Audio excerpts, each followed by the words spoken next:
जो ये दिमागी बीमारियां होती है ना, मतलब जैसे बाइपोलर डिसऑर्डर में मूड डिसऑर्डर की बात करते हैं, तो स्किज़ोफ्रेनिया में ये हो जाता है। और हम सबकी इन्फॉर्मेशन के लिए, अगर ये जो स्किज़ोफ्रेनिया है, साइकोसिस है, ये कैनबिस से बहुत जल्दी हो जाता है। वीड से, वीड, मारिजुआना, जो भांग के डेरिवेटिव्स हैं सारे, हैश, ऑल दीज थिंग्स, इससे मतलब बहुत जल्दी ट्रिगर हो जाता है। और जो काफ़ी सालों से अब्यूज़ कर रहा है कैनबिस, उसको फिर स्किज़ोअफेक्टिव डिसऑर्डर, स्किज़ोफ्रेनिया मतलब ऑलमोस्ट हो ही जाता है। तो उसको थॉट और मूड दोनों के इश्यूज हो जाते हैं। आप बहुत सारी जगह पे सुनेंगे कि ये तो लीगल है, और भांग तो कोई ऐसे नशा नहीं होता, उससे बीमारी नहीं होती, बट जिन शरीर के लिए वो नहीं बनी है वो डेफिनेटली बीमार होंगे। जैसे सरुसिन बोल रहे थे, ऐसे तो शुगर भी लीगल है, वीट भी लीगल है, सारी चीज़ें लीगल हैं। ठीक है, तो सर आप जो पूछ रहे थे कितना टाइम लगेगा, वो साथ साथ में, अब जैसे अगर डॉक्टर आज दवाई देते हैं पेशेंट को, आप पेशेंट को अस्पताल लेके आए, डॉक्टर दवाई देते हैं, डॉक्टर को भी 2-3 दिन लगेंगे समझने में कि कितना असर हुआ, क्या असर हुआ। इसलिए हम बार बार ये चीज़ पर स्ट्रेस करते हैं कि टाइम और पेशेंस, टाइम और पेशेंस। ये बीमारी धीरे धीरे ही आई है और ये धीरे धीरे ही जाएगी, इसमें हम जल्दबाजी नहीं कर सकते। इंडोर ट्रीटमेंट इसलिए, आईपीडी इसलिए हॉस्पिटल में इसलिए रखना पड़ता है क्योंकि जब दवाइयाँ देते हैं तो वो अंडर सुपरविज़न दी जाती हैं, कि अगर कोई पेशेंट को प्रॉब्लम होती है, कोई चक्कर आ जाए, कोई सीज़र हो जाए, और डॉक्टर को ये देखना होता है कि कितनी डोज कितने कॉम्बिनेशन में बैठ रही है, सो इसमें टाइम लगता है। मगर अगर आपको थोड़ी सी भी रिकवरी दिख रही है तो दैट मीन्स हम सही रास्ते पे जा रहे हैं। क्योंकि हम अक्सर यहाँ पे ये भी बात करते हैं कि यहाँ पे जो कुछ भी बताया जा रहा है, it is basically a training for your life now, it's a preparation, ये तैयारी है। रिकवरी तो है मैडम। हाँ, पहले घर में ही लैट्रिन बाथरूम का देता था, अब ये बाथरूम करता है, यहाँ रहता है ना। राहुल सर दे दो। हाँ रिकवरी तो है। हाँ, अब वो नहा रहा है, आज नहाया है ना रिकवरी। तो इसका मतलब है कि साइंटिफिक तौर पे जो दवाई अब उसको दी जा रही है वो काम कर रही है। ठीक है, तो जब आपको बेचैनी हो कि पता नहीं कितना टाइम, तो फिर आप ये उसकी रिकवरी देख लेना कि अगर थोड़ा थोड़ा ठीक हो रहा है, हम जैसे आए थे उससे अगर हम आगे हैं तो हम सही दिशा में जा रहे हैं। ठीक है, बाकी तकलीफ़ ज़रूर होती है, बिकॉज़ हर बीमारी का कोई ना कोई डॉक्टर बता देते हैं 5 महीने, 7 दिन, 2 महीने, 3 महीने। इस बीमारी में टाइम मापना डॉक्टर के लिए भी बहुत मुश्किल है, इसलिए हम फैमिलीज़ वैसे ही थके होते हैं और सब्र खो देते हैं। बट अगर हम सब्र खो देंगे, आप ट्रीटमेंट को अधूरा छोड़ देंगे, पूरा नहीं कराएंगे, तो फिर हम जब वापस आएंगे इलाज और मुश्किल हो जाएगा, क्योंकि बीमारी प्रोग्रेसिव है, बीमारी और बड़ी होगी। तो इसलिए आप थोड़ा सा पेशेंस रखना पड़ेगा। किसी की कोई शेयरिंग, कोई सवाल? आप मैम कुछ पूछना चाहते हैं? हाँ जी, कुछ भी नहीं, कुछ शेयर करना चाहते हैं? जितना हम यहाँ पर बैठ के सवाल पूछेंगे, जितना हम शेयरिंग करेंगे, उतनी क्लैरिटी आएगी हमको इस बीमारी और इलाज को लेकर।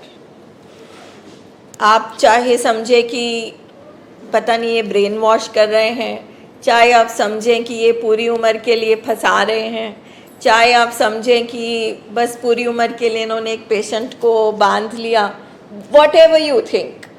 मेरे घर में 2 पेशेंट हैं। एज अ केयर गिवर मैं बहुत थक जाती हूँ, मैं कुछ दिनों से थकी भी हुई हूँ। तो क्योंकि मैं इंसान हूँ और बट मैं इस प्रोग्राम में हूँ, तो मैंने सीखा है कि इनेबलिंग, प्रोवोकिंग, रिएक्ट करना, ये सब गलत, रॉन्ग प्रैक्टिसेस हैं। तो पर फिर भी मैं इंसान हूँ, मेरी हो जाती है, पर अब ये है कि उस हद तक नहीं होती कि मैं संभाल ना पाऊँ। सेकेंडली, जब मैं बहुत थक जाती हूँ तो मैं अपने आप को ये सुनाती हूँ कि ये पर्सन बीमारी की वजह से कर रहा है, तो अभी तुम इससे ज़्यादा नहीं कर सकती, तो अपनी एनर्जी को सेव करो या अपने आप को किसी और काम में लगा लो। So that's what I do, because थक हम इसलिए जाते हैं जब हम चीज़ों को कंट्रोल करने की कोशिश कर रहे होते हैं अपने तरीके से, या फिर हमारे अंदर बहुत डर होता है, ट्रॉमा होता है, तो वो सारी चीज़ें हमारे बस की बात नहीं है। And another skill which I learned here is कि आप 33% कर सकते हो, इससे ज़्यादा आप नहीं कर सकते हो। जो मैं समझती हूँ कि एक एडिक्ट को, जो पर्सन एडिक्शन में रह चुका है, उसको जब भी दर्द आता है उसका जो रिश्ता होता है वो नशे से होता है। Pain is equal to addiction. तो जब भी एडिक्ट की लाइफ में पेन होगा उसको नशा ज़रूर याद आएगा। तभी हमारा ट्रीटमेंट फोकस करता है कि पेन को मैनेज करना सीखो। पेन आनी है, ठीक है, पेन आनी है। अगर हम पेन को मैनेज करना सीखेंगे तो दूसरे तरीके सीख लेंगे, तो नशे वाले तरीके की हमारी लाइफ में ज़रूरत नहीं रहेगी। सो व्हाट डू यू से टू दिस जसवीर सर? करण, आपकी बात सही है।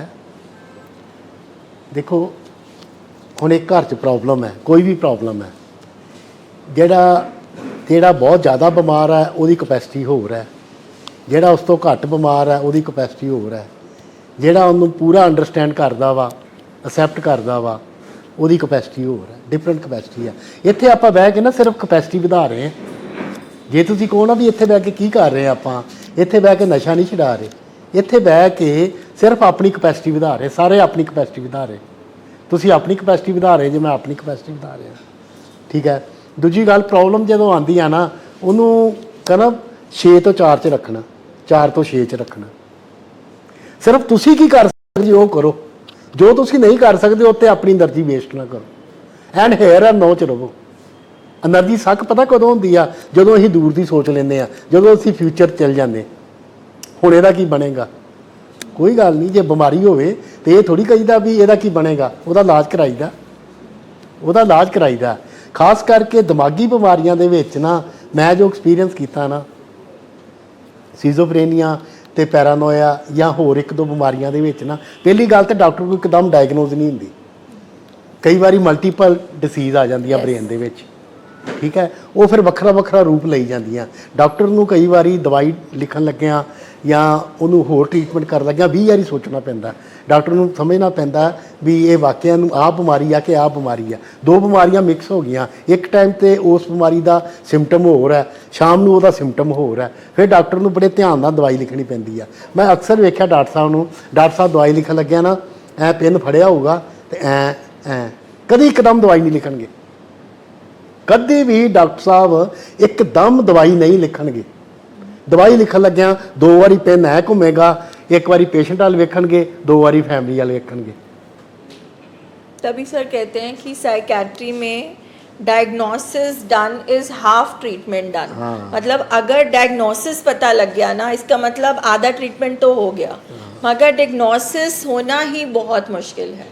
और क्योंकि मेंटल हेल्थ का जो फील्ड है वो बहुत रीसेंट है बाकी बीमारियों के कंपैरिजन में, तो कई बार कई पेशेंट्स हमारे पास आए जो 25-20 साल से गलत डायग्नोसिस में ही थे। तो जैसे ही डायग्नोसिस ठीक हुआ, 8-10 दिन में ही वो फ़र्क दिखाने लगे। 20-25 साल पुराने वाले patient, it happened with my son also. और प्रॉपर डायग्नोस ना होने ਦੇ ਵਿੱਚ ਇੱਕ ਜਿਹੜੀ ਸਭ ਤੋਂ ਜ਼ਬਰਦਸਤ ਨੈਗੇਟਿਵ ਚੀਜ਼ ਹੁੰਦੀ ਆ ਨਾ, ਬਿਮਾਰੀ ਵਧੀ ਜਾਂਦੀ ਆ, ਬਿਮਾਰੀ ਮਲਟੀਪਲ ਹੋਈ ਜਾਂਦੀ ਆ। ਘਰ ਦੇ ਆਪਣੀ ਵੱਲੋਂ ਦਵਾਈ ਦਿੰਦੇ ਆ, ਦਵਾਈ ਡਾਕਟਰ ਕੋਲ ਜਾਂਦੇ ਆ, ਡਾਕਟਰ ਦੇ ਹਿਸਾਬ ਨਾਲ ਦਵਾਈ ਦਿੰਦੇ, ਡਾਕਟਰ ਆਪਣੇ ਹਿਸਾਬ ਨਾਲ ਡਾਇਗਨੋਸ ਕਰਦਾ, ਘਰ ਦੇ ਉਹਨੂੰ ਲੈ ਕੇ ਜਾਂਦੇ, ਉਹਦੀ ਦਵਾਈ ਲੈ ਆਉਂਦੇ, ਪਰ ਉਹ ਦਵਾਈ ਕਿਤੇ ਨਾ ਕਿਤੇ ਉਸ ਬਿਮਾਰੀ ਦੀ ਨਹੀਂ ਹੁੰਦੀ ਜਿਹੜੀ ਬਿਮਾਰੀ ਉਹਨੂੰ ਹੁੰਦੀ ਆ।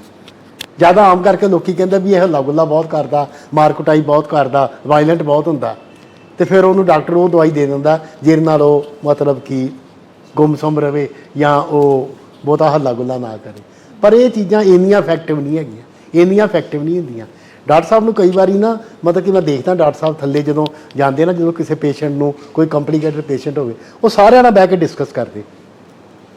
ਫਿਰ ਉਹ ਕਦੀ ਕਿਸੇ ਡਾਕਟਰ ਨੂੰ ਭੇਜਣਗੇ, ਕਦੀ ਕਿਸੇ ਡਾਕਟਰ ਨੂੰ ਭੇਜਣਗੇ, ਕਦੀ ਨਰਤਾ ਮੈਡਮ ਨੂੰ ਕਹਿਣਗੇ ਤੁਸੀਂ ਇੱਕ ਵਾਰੀ ਵੇਖਿਓ, ਜਾਂ ਮੈਨੂੰ ਕਈ ਵਾਰੀ ਕਹਿਣਗੇ ਭਾਜੀ 10 ਮਿੰਟ ਉਹਨਾਂ ਕੋਲ ਬੈਠਿਓ, ਆਹ ਕਰਿਓ। ਮਤਲਬ ਕਿ ਇਹ ਸੌਖਾ ਕੰਮ ਨਹੀਂ ਹੈਗਾ, ਡਾਇਗਨੋਸ ਕਰਨਾ ਹੀ ਸੌਖਾ ਕੰਮ ਨਹੀਂ ਹੈਗਾ। ਅਸੀਂ ਤਾਂ ਇੱਥੇ ਹੈ ਨਾ ਨਸ਼ਾ ਕਰਦਾ ਤੇ ਨਸ਼ਾ ਛਡਾ ਦਿਓ, ਉਹ ਇਹ ਗੱਲ ਹੈਗੀ ਨਹੀਂ, ਇਹ ਗੱਲ ਹੀ ਨਹੀਂ ਹੈਗੀ। ਨਸ਼ੇ ਦੇ ਨਾਲ ਨਾਲ ਕੋਈ ਨਾ ਕੋਈ ਹੋਰ ਮਾਨਸਿਕ ਬਿਮਾਰੀ ਜਿਹੜੀ ਕਿ ਬੜੇ ਕੰਪਲੀਕੇਟਡ ਰੂਪ 'ਚ ਪਹੁੰਚ ਗਈ ਹੋਈ ਆ, ਉਹਦਾ ਇਲਾਜ ਵੀ ਨਾਲ ਹੋਣਾ। ਅਕਸਰ ਡਾਕਟਰ ਸਾਹਿਬ ਦਵਾਈ ਲਿਖਣ ਲੱਗਿਆ ਨਾ, ਤੁਸੀਂ ਇਹ ਗੱਲ ਦਾ ਹੈਰਾਨ ਹੋਵੋਗੇ, ਪੇਸ਼ੈਂਟ ਵੱਲ ਤੇ ਵੇਖਣਾ ਹੀ ਵੇਖਣਾ, ਘਰਦਿਆਂ ਵੱਲ ਕਿਉਂ ਵੇਖਦੇ ਆ? ਦਵਾਈ ਲਿਖਣ ਲੱਗਾ ਘਰਦਿਆਂ ਵੱਲ ਕਿਉਂ ਵੇਖਦੇ ਆ? ਇਹ ਦੱਸੋ ਪਹਿਲਾਂ। घर वाले ਦਵਾਈ ਲਿਖਣ ਲੱਗਿਆ ਘਰਦਿਆਂ ਵੱਲ ਕਿਉਂ ਵੇਖਦੇ ਆ? ਯੈਸ, ਵੀ ਮੈਂ ਦਵਾਈ ਲਿਖਣ ਲੱਗਾ ਵਾਂ, ਜੋ ਇਹਨੂੰ ਇਹ ਦਵਾਈ ਦੀ ਕਪੈਸਿਟੀ ਕੀ ਆ ਤੇ ਇਸ ਦਵਾਈ ਨਾਲ ਮਰੀਜ਼ ਕਿੰਨਾ ਕੁ ਤੜਫੇਗਾ। ਘਰ ਦੇ ਉਹਦੀ ਤੜਫ ਨੂੰ ਵੇਖ ਸਕਦੇ ਆ ਕਿ ਘਰਦਿਆਂ ਨੂੰ ਲੈ ਜਾਣਗੇ? ਘਰਦਿਆਂ ਦੀ ਇੰਨੀ ਕਪੈਸਿਟੀ ਹੈਗੀ ਆ, ਜੋ ਉਹਨੂੰ ਵੇਡਰਾ ਜਾਣਗੇ, ਜਿਹੜੀ ਉਹਨੂੰ ਪ੍ਰੋਬਲਮ ਆਏਗੀ ਘਰ ਦੇ ਵੇਖ ਸਕਣਗੇ। ਜੇ ਇਹਨੂੰ 3 ਦਿਨ ਸਵਾ ਕੇ ਰੱਖਣ ਦੀ ਲੋੜ ਹੈ, ਪਹਿਲਾਂ ਘਰਦਿਆਂ ਨੂੰ ਵੇਖਣਾ ਵੀ ਜੇ 3 ਦਿਨ ਸੁੱਤਾ ਰਹੇਗਾ, ਘਰਦਿਆਂ ਨੂੰ ਆਪ ਤੇ ਨਹੀਂ ਘਬਰਾਹਟ ਹੋਣ ਲੱਗ ਪਊਗੀ ਵੀ 3 ਦਿਨ ਹੋ ਗਏ ਨੇ ਸੁੱਤਾ ਹੀ ਨਹੀਂ, ਇਹਨੇ ਖਾਧਾ ਕੁਛ ਨਹੀਂ ਜੀ, ਇਹਨੇ ਆਹ ਨਹੀਂ ਕੀਤਾ ਜੀ, ਇਹਨੇ ਆਹ। ਸੋ ਇਹ ਥੋੜਾ ਜਿਹਾ ਨਾ ਇੱਕ ਡਿਫਰੈਂਟ ਟ੍ਰੀਟਮੈਂਟ ਹੈ, ਬਾਕੀ ਬਿਮਾਰੀਆਂ ਨਾਲੋਂ ਇੱਕ ਡਿਫਰੈਂਟ ਟ੍ਰੀਟਮੈਂਟ ਹੈ। ਮਤਲਬ ਕਿ ਤੁਸੀਂ ਇਹ ਕਹਿ ਦਿਓ ਵੀ ਪੇਸ਼ੈਂਟ ਦੇ ਨਾਲ ਨਾਲ ਫੈमिली ਦਾ ਵੀ ਕਿਸੇ ਨਾ ਕਿਸੇ तरीके का ट्रीटमेंट होना। इसीलिए सारा जो मतलब ये सेशंस होते हैं इसीलिए होते हैं कि ये बीमारी बड़ी कॉम्प्लेक्स है, मुश्किल है समझनी। और ये नहीं कि सिर्फ आपको साइको एजुकेट किया जा रहा है, अगर फैमिली समझ जाती है ना तो डॉक्टर के लिए ट्रीटमेंट आसान हो जाता है। डॉक्टर को नहीं तो बहुत सारी चीज़ें समझानी पड़ती है। तो I think that is why इतने सालों की प्रैक्टिस के बाद रिसर्च से सर ने यही रियलाइज़ करा है कि अगर फैमिली समझ जाएगी तो पेशेंट ठीक हो जाएगा, नहीं तो पॉसिबल नहीं है। तो जितना हो सके मीटिंग्स के दौरान सेशन से फैमिलीज़ को साइको एजुकेट किया जाए कि दिमागी बीमारियां बिल्कुल वैसी हैं जैसे बाकी शारीरिक बीमारियां, बट समझने में और भी मुश्किल, इलाज और भी मुश्किल और लंबे। बिल्कुल बिल्कुल। इसलिए आप लोगों का बैठना और समझना बहुत आसान है। हमारा फोकस सिर्फ नशे पे है, सिर्फ नशा इशू नहीं है, ये बहुत डूंगी है, बहुत गहराई में जाकर अल्टीमेटली पेशेंट पे काम करना पड़ता है। ये है पेन ऑफ रिकवरी। अब फैमिली बोलती है, फैमिली चुप है, नहीं बोला जाएगा, नहीं नहीं मेरे पेशेंट को बुरा लगेगा। पर आप मुझे बताओ, इस लाइफ में दर्द के बिना है कौन? अगर ये दर्द नहीं जाएगा हमारे पेशेंट तक तो उसको एहसास नहीं होगा, उसको एहसास नहीं होगा तो वो इंसान नहीं है, अगर उसको एहसास ही नहीं होगा तो वो इंसान ही नहीं है। और अगर हम वापस इंसान ना बन सके तो इस ट्रीटमेंट का क्या फ़ायदा? इसलिए जितनी फैमिली शेयरिंग करेगी, जितना वो इमोशनली सारी चीज़ें अपने पेशेंट को बताएगी, वो एक दवा की तरह असर करता है। और हमें पूछना चाहिए यहाँ बैठ के, हम जब बार बार बोलते हैं आपको डराने के लिए नहीं बोलते, हम जब आपको बोलते हैं कि थोड़े दिन और रुकना पड़ेगा, आपका बेटे को स्किज़ोफ्रेनिया है, तो हमारे पास बहुत सारे पेशेंट हैं जो अब ठीक नहीं हो सकते। उनमें से एक प्रिंसिपल हैं, वो कितने सालों बाद अपना इतना अच्छा करियर पूरा करके प्रिंसिपल के तौर पे रिटायर हुई, उनका बाइपोलर डिसऑर्डर कभी डायग्नोज ही नहीं हुआ और वो इस हद तक बढ़ गया कि हमने पूरी कोशिश करी, उनको कोई दवाई सूट नहीं करी। अब उनकी कंडीशन ये है कि उनको उनके घर में एक कमरे में बंद है और आसपास सर्वेंट हैं और टेक केयर करते हैं। मतलब आप जो यहाँ बैठे, हम यहाँ बैठे हैं, ग्रैटिट्यूड है कि शुक्र है अभी हम वहाँ नहीं पहुँचे कि कुछ नहीं हो सकता। तो जो यहाँ पर बैठकर भी शुक्र नहीं कर रहा, वो उसके घर में रिकवरी कैसे आएगी?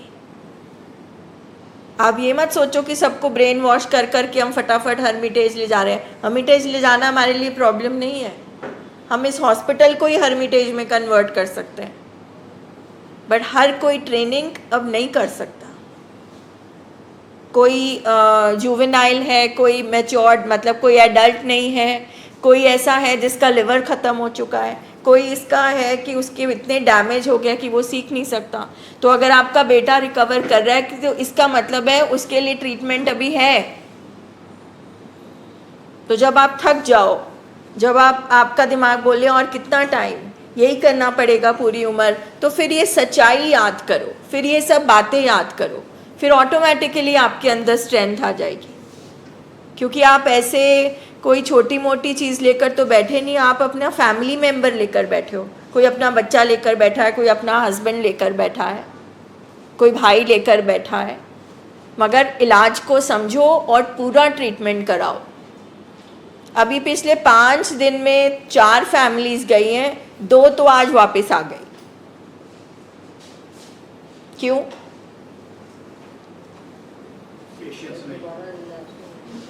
बिल्कुल इनकम्प्लीट ट्रीटमेंट। तो ये वाली चीज़ में ना हमें फैमिली को ही सब कुछ सीखना है। हाँ, हम थकेंगे, हमारी पेशेंस कम होगी, हमें गुस्सा भी आएगा, हमें सब कुछ आएगा, मगर अल्टीमेटली फिर हम जब बैठ के यहाँ पे शेयरिंग करते हैं, चीज़ें सीखते हैं, स्किल सीखते हैं, तो हमें हेल्प हो जाती है।